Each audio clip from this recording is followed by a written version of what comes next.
ಪತ್ರಕರ್ತ ಅಶೋಕ್ ಚಂದ್ರಗಿ ಕನ್ನಡ ಪರ ಹೋರಾಟದಲ್ಲಿ ಭಾಗವಹಿಸಿದ್ದಂಗೆ ಆ ಕನ್ನಡ ಪರ ಹೋರಾಟಕ್ಕೆ ಹೆಂಗ್ ಧುಮುಕಿದ್ರಿ? ಇದು 82ರೊಳಗ ಗೋಕಾಕ್ ಚಳವಳಿ ಆಯ್ತು. ಐತಿಹಾಸಿಕ ಗೋಕಾಕ್ ವರದಿ ಜಾರಿಯಾಗಿ ಒಂದು ಚಳವಳಿ ಆಯ್ತು. ರಾಜ್ಕುಮಾರ್ ಅವರು ಬೆಳಗಾವಿಯಿಂದ 82 ಮೇ 16ರಿಂದ ಈ ಚಳವಳಿ ಇಲ್ಲಿಂದ ಸ್ಟಾರ್ಟ್ ಮಾಡ್ಯಾರ. ಗೋಕಾಕ್ ಚಳವಳಿ ಅಂದ್ರೆ ಈಗಿನ ಹುಡುಗರಿಗೆ ಅನೇಕ ಸಲ ಪಾಠ ಕೊಡ್ತೇನೆ, ಎಲ್ಲಿ ಹೋದಲ್ಲಿ ಉಪನ್ಯಾಸ ಕೊಡ್ತೇನೆ.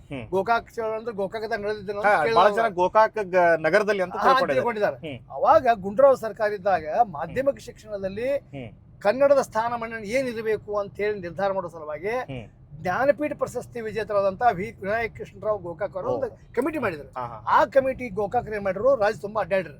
ಅವಾಗ ಸರ್ಕಾರಕ್ಕೆ ಒಂದು ವರದಿ ಕೊಟ್ರು, ಕನ್ನಡಕ್ಕ ಮೊದಲ ಸ್ಥಾನ ಕೊಡಬೇಕು ಮಾಧ್ಯಮಿಕ ಶಿಕ್ಷಣದಲ್ಲಿ ಅಂತ ಹೇಳಿ. ಅದು ಕೊಟ್ಟ ಮೇಲೆ ಅವರು ವರದಿ ಜಾರಿ ತರ ಗುಂಡ್ರಾವ್ ಸರ್ಕಾರ ಮೀನಾಮೇಷ ಮಾಡಿದ್ರು. ಅವಾಗ ಧಾರವಾಡದಾಗ ಒಂದು ಸಾಹಿತಿಗಳು ಉಪವಾಸ ಕುಂತರು. ಹಿರಿಯ ಸಂಶೋಧಕ ಶಂಭಾ ಜೋಶಿ, ಪಾಟೀಲ್ ಪುಟ್ಟಪ್ಪ, ರಾಯ ಧಾರವಾಡ್ಕರ್, ರಾಮ್ ಜಾಧವ್, ಚನ್ವೀರ್ ಕಣವಿ, ಚಂಪಾ ಬಸವರಾಜ್ ಕಟ್ಟಿಮಣಿ ಅಂತ ದಿಗ್ಗಜರು ಅಲ್ಲಿ ಸತ್ಯಾಗ್ರಹ ಕುಂತರು. ಎಲ್ಲಿ ಧಾರವಾಡದಾಗ ಸತ್ಯಾಗ್ರಹ ಕುಂತರು. ಸರ್ಕಾರ ಆ ಕಡೆಯಿಂದ ಲಕ್ಷ್ಯ ವಹಿಸ್ಲಿಲ್ಲ. ಅವಾಗ ಪಾಟೀಲ್ ಪುಟ್ಟಪ್ಪ, ಚಿದಾನಂದ ಮೂರ್ತಿ ಅವ್ರ ಕಡೆ ಏನ್ ತಲೆಯಾಗಿ ಬಂತು, ಇದು ಬರೀ ಸಾಹಿತಿಗಳ ಕನ್ನಡ ಹೋರಾಟಗಾರರ ಆಂದೋಲನ ಆಗಬಾರ್ದು, ಇದು ಜನಾಂದೋಲನ ಆಗಬೇಕು ಅಂತ ಅವ್ರ ತಲೆಯಾಗಿ ಬಂತು. ಅವಾಗಿನ ಜನಪ್ರಿಯತೆ ಉಚ್ಚಂಗ ಸ್ಥಿತಿಗಿದ್ದಂತ ಡಾಕ್ಟರ್ ರಾಜ್ಕುಮಾರ್ ಅವ್ರನ್ನ ಆಹ್ವಾನ ಮಾಡ್ಬೇಕು ಅಂತ ಒಂದು ಪತ್ರ ಬರೆದ್ರು. ಪತ್ರ ಬರೆದ ಕೂಡಲೇ ರಾಜ್ಕುಮಾರ್ ಅವಾಗ ಎಲ್ಲಿದ್ರು, ಚೆನ್ನೈದಾಗ ಇರ್ತಿದ್ರು. ಅವ್ರೊಂದು ಪತ್ರ ಬರೆದ್ರು, ಕನ್ನಡಕ್ಕಾಗಿ ನಾನು ಪ್ರಾಣ ಕೊಡಲು ಸಿದ್ಧ ಅಂತ. ಅವಾಗ ರಾಜ್ಯದಾಗ ಸಂಚಲನ ಮೂಡಿಸ್ತು. ಎಲ್ಲಿಂದ ಮಾಡೋದಪ್ಪ ಅದನ್ನ ಚಳವಳಿ ಸ್ಟಾರ್ಟ್ ಮಾಡೋದು, ಬೆಳಗಾವಿಯಿಂದ ಮಾಡೋದು. ಗಡಿ ಸಮಸ್ಯೆ ಅಗದಿ ಉಚ್ಚಳ ಸ್ಥಿತಿ ಒಳಗೆ. ಅವಾಗ ಮೇ 16, 1982 ಬೆಳಗಾವಿ ಇನ್ನು ಕಾಲೇಜ್ ರಸ್ತೆಯಲ್ಲಿ ಗಾಂಧಿ ಭವನದಲ್ಲ, ಅವ ದೊಡ್ಡ ಗ್ರೌಂಡ್ ಇದು ಬಯಲು, ಅಲ್ಲಿಂದ ಮಾಡೋದು ಅಂದಾಗ ಮೇ 15 ಸಂಜೆ ಮುಂದೆ 7 ಗಂಟೆಗೆ ರಾಜ್ಕುಮಾರ್ ಅವರನ್ನ ಹೈವೇ, ಈಗ ಸಿಂಗಲ್ ರೋಡ್ ಇತ್ತು ಅವಾಗ, 3 ಜನ ಸ್ವಾಗತ ಮಾಡಿದ್ದು. ನಾನು, ಚಿದಾನಂದ ಮೂರ್ತಿ, ರಾಘವನ್ ಜೋಶಿ, ನಮ್ಮ ಸಣ್ಣ ಅವ್ರ ಹಿಂದಿಂದ. ಅವಾಗ ರಾಜ್ಕುಮಾರ್ ಒಂದು ಗಾಡಿ ಬರ್ತೈತಿ, ಅದರ ಪೆಟ್ರೋಲ್ ತೀರ್ತೈತಿ. ರಾಜ್ಕುಮಾರ್ ಅಂಬಾಸಿಡರ್ ಕಾರ್ನಾಗ. ಅವಾಗ ಅಂಬಾಸಿಡರ್ ಕಾರ್ನಾಗ ಇನ್ನೊಂದು ಗಾಡಿಯಾಗ ಪೆಟ್ರೋಲ್ ತರಾಕ್ ಒಂದ್ ಗಾಡಿ ಹೋತ. ಅವಾಗ ಮಬ್ಬು ಗತ್ತಲಿನಲ್ಲಿ ರಾಜ್ಕುಮಾರ್ ನಾನು ಒಂದ್ ತಾಸು ಈಗಿನ ಗಾಂಧಿನಗರ ಬ್ರಿಡ್ಜ್ ಮೇಲೆ ಒಂದು ತಾಸು ನಿಂತರು ಯಾರು ನಮ್ಮನ್ನು ಗುರ್ತಾ ಇರ್ಲಿಲ್ಲ. ರಾಜ್ಕುಮಾರ್ ಅಂದ್ರೆ ಅವಾಗ ಅದು ಇದು ಶಿಖರ, ಅದು ಜನಪ್ರಿಯ ಶಿಖರ. ಅಲ್ಲಿ ಕುಂತ ಮರದು ಅವ್ರ ಇಂಡಾಲ್ ಐವಿ ಒಳಗ ಅವ್ರನ್ನ ಹಾಲ್ಟ್ ಮಾಡಿಸಿದ್ವಿ. ಮರದೂಸ ಬೆಳಗಾವಿಂದ ಸ್ಟಾರ್ಟ್ ಆದಾಗ ಇಡೀ ಕರ್ನಾಟಕ ತುಂಬ ಮಂದಿ ಎಲ್ಲ ಕಿಚ್ಚೆತ್ತಿ, ಕನ್ನಡದ ಕಿಚ್ಚು, ಕನ್ನಡದ ಪ್ರಜ್ಞೆಯನ್ನ ಬಡಿದೆಬ್ಬಿಸಿದಂತ ದೊಡ್ಡ ಚಳವಳಿ ಗೋಕಾಕ್ ಚಳವಳಿ. ಅವಾಗ ನಾವು ಸ್ವಯಂ ಸೇವಕರು, ನಾವು ನಾಯಕರು 23 ವರ್ಷ ನಾವ್ಯಾಂಗ ನಾಯಕರಾಗೋನು. ನಮ್ಮ ನಾಯಕರು ರಾಘವನ್ ಜೋಶಿ, ಹರಿ ದೇಶಪಾಂಡೆ, ಸಿದ್ದನಗೌಡ ಪಾಟೀಲ್, ಅಣ್ಣಾ ಸಾಹೇಬ್ ಮಂಡಗಿ, ಅವ್ರು ನಮ್ಮ ನಾಯಕರು. ನಾವು ಜಾಡಿ ಹಾಸೋದು, ಕುರ್ಚಿ ಹಾಕೋದು, ಎದಿಗೊಂದು ಸ್ವಯಂ ಸೇವಕರು, ಒಂದ್ ಬಿಲ್ಲ. ಅಲ್ಲಿಂದ ನಾವು ಸ್ಟಾರ್ಟ್ ಆಗಿದ್ದು. ನಾವು ನಾಯಕರಂತ ಈಗೇನ ಅನ್ಬಹುದು, ನಾವು ಯಾರು ನಾಯಕರಂತ. ಅವಾಗ ಕುರ್ಚಿ ಹಾಕಿದಾಗ ಕಸ ಹೊಡಗುದು, ಅಲ್ಲಿಂದ ನಮ್ಮ ಚಳವಳಿ ಸ್ಟಾರ್ಟ್ ಆಯ್ತು. ಅದು ಕನ್ನಡದ ದೀಕ್ಷೆ ಯಾರಾದ್ರೂ ಕೊಟ್ಟಿದ್ರೆ ಅದು ರಾಘವೇಂದ್ರ ಜೋಶಿ ಅಂತ ಹೇಳ್ಬೋದು. ಅವ್ರು ಕೊಟ್ಟ ದೀಕ್ಷೆ ಇವತ್ತಿಗೂ 44 ವರ್ಷ. ಸರಿ, 2026ಕ್ಕೆ 44 ವರ್ಷ ಆಯ್ತು. ನಾವು ಹೊಸ ಯುವಕರನ್ನ ತಯಾರು ಮಾಡಬೇಕು ಅಂತ ಹೇಳಿ ಅನೇಕ ಸಲ ನಾವು ವಾದ ಮಾಡ್ತಿರ್ತೇನೆ. HK ಪಾಟೀಲ್ ಅಂತ ಸೀನಿಯರ್ 30 ವರ್ಷ ನನಗ ಅವ್ರಿಗೆ ಫ್ರೆಂಡ್ಶಿಪ್. ಅವರೇ ಹೇಳ್ತಾರೆ, ಎಡು ಸಂದ್ ಮಾಡುವಾರಪ್ಪ ಚಂದ್ರಿಗೆ ಚಾಲು ಮಾಡ್ರಿ, ಹೊಸಬರನ್ನ ತೊಗೊಂಬಾರು. ಆಯ್ತು, ಗೋಕಾಕ್ ಚಳವಳಿ ಆದ್ಮೇಲೆ ಈ MES ವಿರುದ್ಧದ ಹೋರಾಟಗಳಲ್ಲಿ ಸಕ್ರಿಯವಾಗಿ ಭಾಗವಹಿಸಿದ್ರ?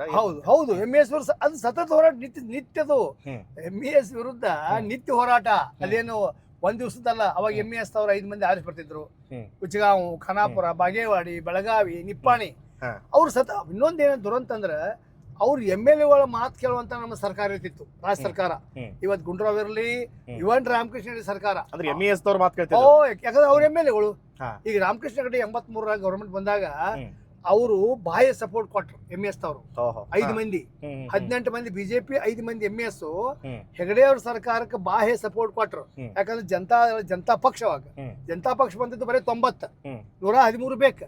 ಅವ್ರು ಬಾಹ್ಯ ಸಪೋರ್ಟ್ ಕೊಡ್ಲಿ. ಟ್ರಾನ್ಸ್ಫರ್ಸ್ ಅವ್ರು ಹೇಳ್ದಂಗ್ ನಡೆದು, ಕೆಲಸಗಳು ಹೇಳ್ದಂಗ್ ನಡೆದು, ಅನಿವಾರ್ಯ ಆಗಿಬಿಡ್ತು. ಒಂದ್ ರೀತಿಯಲ್ಲಿ ಪರೋಕ್ಷವಾಗಿ ಸರ್ಕಾರದ ಭಾಗವಾಗಿದ್ರಿ MES.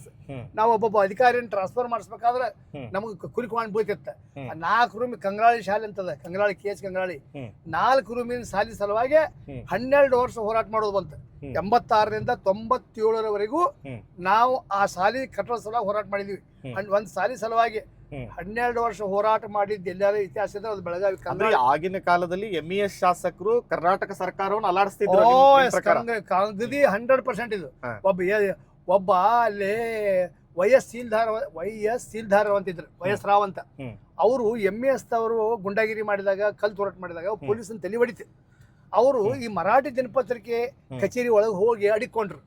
ಅವ್ರನ್ನ ಹೋಗಿ ಬಡ್ದಾಗ ವೈಎಸ್ ರಾವಣ್ಣ ಇಲ್ಲಿಂದ ಎತ್ತಂಗಡಿ ಮಾಡಿಸ್ತಾವ್ರ ರಾಮಕೃಷ್ಣ ಕಡೆ. ಅದು ದೊಡ್ಡ ದುರಂತ. ಯಾಕಂದ್ರೆ MES ಅವ್ರು ಅಸಮಾಧಾನ ಆಗ್ತಾರು.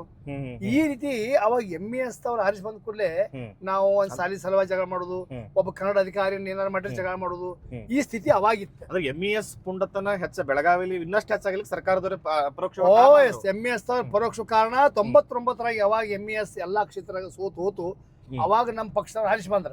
ಯಾರು BJP ಅವ್ರು ಬಂದಿರ್ಲಿ, ಕಾಂಗ್ರೆಸ್ ಬಂದಿರ್ಲಿ, ಅವ್ರು ಸೋಲಿಸಿ ಬಂದವ್ರು ಯಾರು? BJP ಬಂತು, ಕಾಂಗ್ರೆಸ್ ಬಂತು. ಅವಾಗ ಅವ್ರು ಉಪಟಾಳ ಕಡಿಮೆ ಆತ. ಇವತ್ತಿಗೂ ಹೇಳ್ತಾನೆ, ಮರಾಠಿ ನಾಯಕರು ಯಾರಾದ್ರೂ 10 ಮಂದಿ ಹೋಗಿ ಹೇಳಿದ್ರ ಅವ್ರ ಕೆಲಸಗಳು ಬೇಗ ಆಗೋ ಪರಿಸ್ಥಿತಿ ಐತಿ. ಅದಕ್ಕೆ ನಾವು ಅನಿವಾರ್ಯವಾಗಿ ನಮ್ಮವ್ರು ಆರಿಸಿ ಬಂದ್ರು ಸಹಿತ ಕನ್ನಡ ಸಂಘಟನೆ ಒಗ್ಗಟ್ಟಿನಿಂದ ಹೋರಾಟ ಮಾಡಿ ಕನ್ನಡದ ಕೆಲಸಗಳನ್ನ ಮಾಡ್ಕೋಬೇಕಾಗಿತ್ತು.